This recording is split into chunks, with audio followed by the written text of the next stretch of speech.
Eu acho impressionante essa reportagem, porque a solidão virou uma das grandes preocupações de saúde do século XXI. É impressionante mesmo essa reportagem.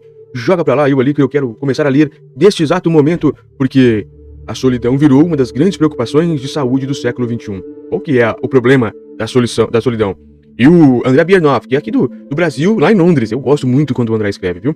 Dia 15 de agosto de 2023. É novo. O jornal The Lancet, um dos periódicos científicos mais respeitados do mundo, anunciou em julho a criação de um comitê para estudar a solidão e o isolamento social. Um editorial sobre o tema, os responsáveis pela publicação destacaram como o incômodo ganhou protagonismo nos últimos anos. Se mostra cada vez mais um fator negativo para a saúde do corpo e da mente. Conexões sociais empobrecidas são associadas a um risco aumentado de doenças cardiovasculares, hipertensão, diabetes, infecção, declínio cognitivo, depressão e ansiedade. Listam os autores. A ideia do comitê, que deve começar a se debruçar sobre o tema em breve, está justamente em definir o que é a solidão. O que é a solidão, cara, querido ouvinte aqui? Como ela pode ser identificada e quais são as principais formas de combatê-la, segundo as melhores evidências científicas disponíveis. É por isso que eu gosto de fazer essa leitura. Mas essa é apenas uma entre diversas iniciativas relacionadas ao assunto que foram anunciadas nos últimos anos. Os governos do Reino Unido e do Japão, por exemplo, criaram Ministérios da Solidão em 2018 e 2021, respectivamente. Ministério da Solidão. Meu pai, é muita coisa, né?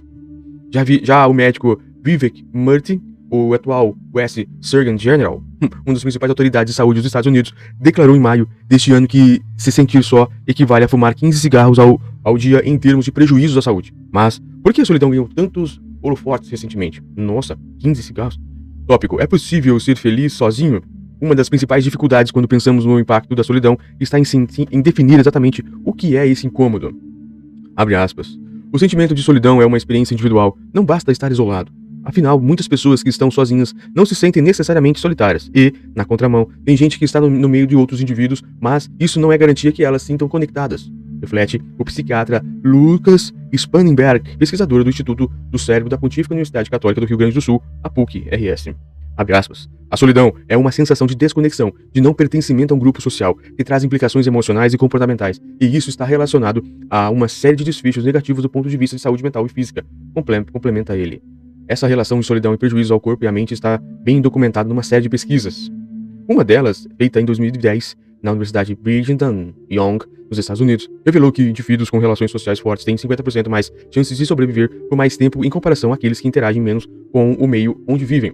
E a necessidade de manter essa conexão está praticamente inscrita na origem de nossa espécie, como explica Spangenberg. Abre aspas. Os seres humanos foram programados geneticamente para viver em sociedade e integrar grupos. Durante os primeiros anos de vida, somos muito frágeis e indefesos, portanto precisamos de um núcleo coeso capaz de proteger a prole, diz o médico que também atua no Hospital São Lucas, em Porto Alegre. Abre aspas novamente.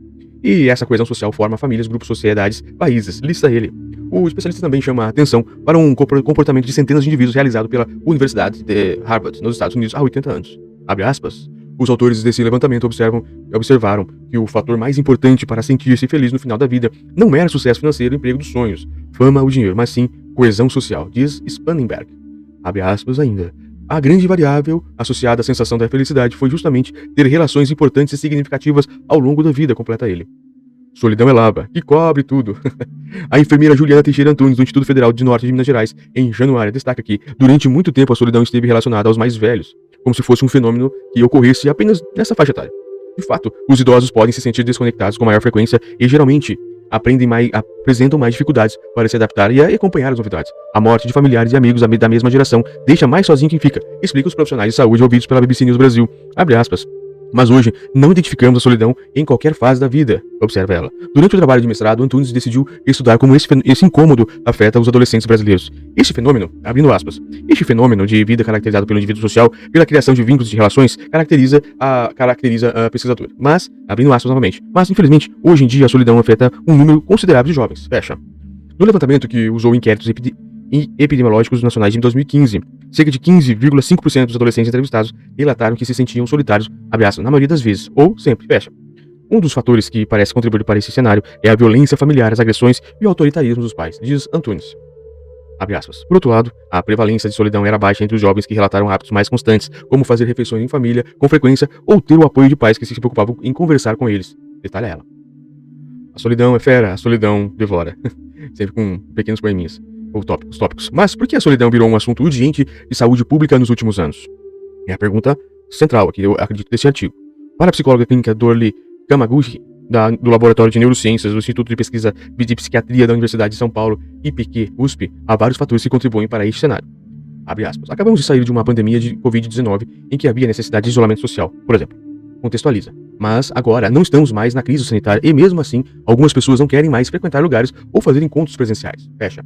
Abrindo aspas novamente. Mas é totalmente diferente sentir o toque, vir as coisas, andar no parque. Fecha. Reflete ela.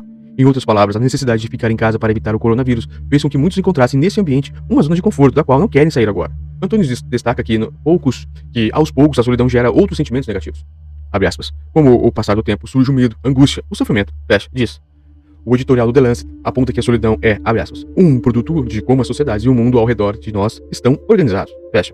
Alguns autores chegam a citar que muitas cidades são construídas com base em ambientes solitarizantes. Fecha.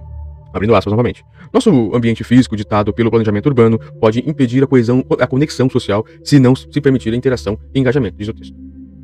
Os autores ainda destacam outros ingredientes que contribuem para este contexto. Abre aspas. O uso de redes sociais, com as promessas de aproximar as pessoas, tem sido associado a um aumento de sensação de desconexão social, lembram eles. Abre aspas. Austeridade, pobreza, racismo, xenofobia também causam desigualdade e sentimentos de exclusão. As tendências sociais para o individualismo, em detrimento do coletivismo e do sentimento de pertencimento, elevam o risco de experimentar sentimentos de solidão. Tópico. Agora é hora de sair da cápsula. Mas será que é possível identificar a solidão e interferir antes que ela provoque prejuízo à saúde? Para Kangashi, o desafio está em saber diferenciar solitude. Estar só voluntariamente. Olha, irmão. Solitude é estar só voluntariamente. Eu não conhecia. Espero que se você conhecia, parabéns. Se não conhecia, agora sabe. E solidão? Solitude e solidão são diferentes, então.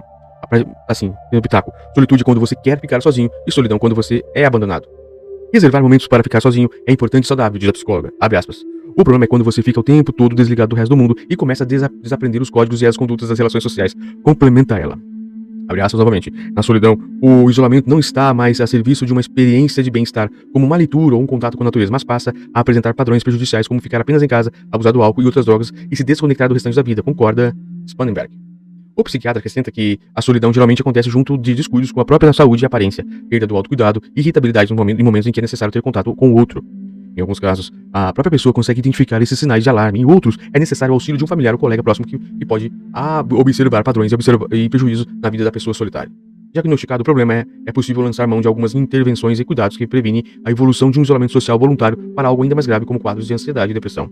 Abre aspas. Pode ser necessário realizar uma avaliação ou um acompanhamento psicológico ou psiquiátrico, sugere o Spangenberg. Aos poucos, com o auxílio de um profissional de saúde, é possível retomar as atividades sociais e o vínculo com a comunidade. Podemos começar devagar, com uma caminhada leve no parque, ou o envio de uma mensagem a um amigo para perguntar como ele está e dizer que está com saudades. Explica Kamenkaji. Abre aspas no final. Essas pequenas atitudes permitem reabrir o campo dos relacionamentos e lidar melhor com a solidão, conclui a psicóloga. Excelente artigo, espero que abra um pouco a sua mente, porque a minha abriu muito. Muito obrigado.